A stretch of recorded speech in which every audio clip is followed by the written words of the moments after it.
This is the second for the pH of a polyprotic acid.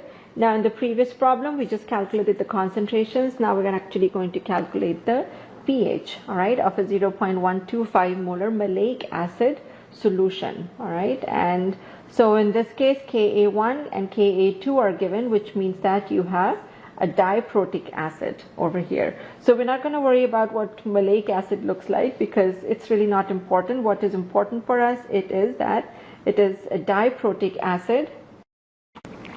So the diprotic acid plus H2O, and then equilibrium gives H3O plus, and then of course the conjugate base, okay, for this one. So initial concentration that is given to us 0.125. You're probably bored of this already. 0 and 0 initial concentrations. The change is minus X plus X for the products then.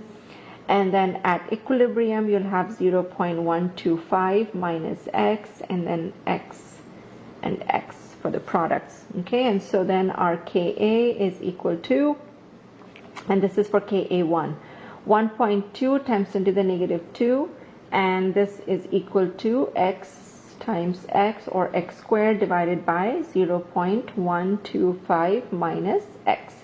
So let's do our quick check. Let's not forget. Okay, our quick check for X, and so that is 0.125 divided by 1.2 times 10 to the negative 2, and this is equal to 10.4, which is less than 100. So you cannot ignore X. I'm sorry.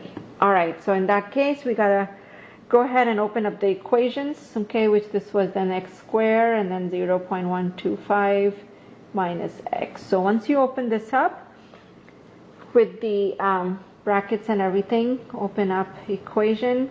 Once you open it up, it should be X squared plus 1.2 times 10 to the negative 2 X plus 1.5 times 10 to the negative 3, and this is all equal to 0. All right then, and then X is equal to minus B plus minus B squared minus 4AC. I write this equation all the time so that you will not forget it, okay, and so then this is all equal to the ABC, remember, coming from here, this is A, this is B, and that is C, and again C is, includes the charge there. So minus B, which is then 1.2 times 10 to the negative 2 squared, plus minus, and then the square root 1.2 10 to the negative 2 square. I'm sorry, I don't know why I did this. No square here. And then minus the 4, A is 1, and C is,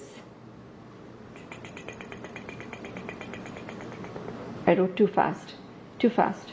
Okay, so going back here, this is not plus, that's minus. My bad. Okay, I need to slow down. Minus 1.5 times 10 to the negative 3. Okay. If I slow down, you'll fall asleep. And then, so then this is 2 times 1 coming from the X squared here. Okay, good. So then do all the calculations, and X turns out to be 1.2 times 10 to the negative 2 minus plus minus 7.8 times 10 to the negative 2. So X is equal to 3.3 times 10 to the negative 2. And X is then the H3O plus concentration, okay, that we have. So then we need to see if we need to do the second calculation.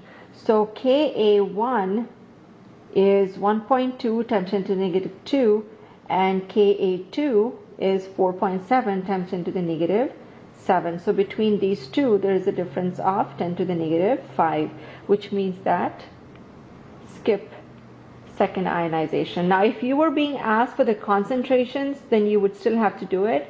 But as far as the pH is concerned, you don't have to worry about calculating X's anymore, because that would be like to the 5th decimal place, and so it's not going to matter. So our original concentration that we calculated here for Ka1, that should be enough. All right, so then pH is equal to negative log of 3.3 times 10 to the negative 2, and this is equal to 1.48. Okay, so this was a little bit different. than what we did before.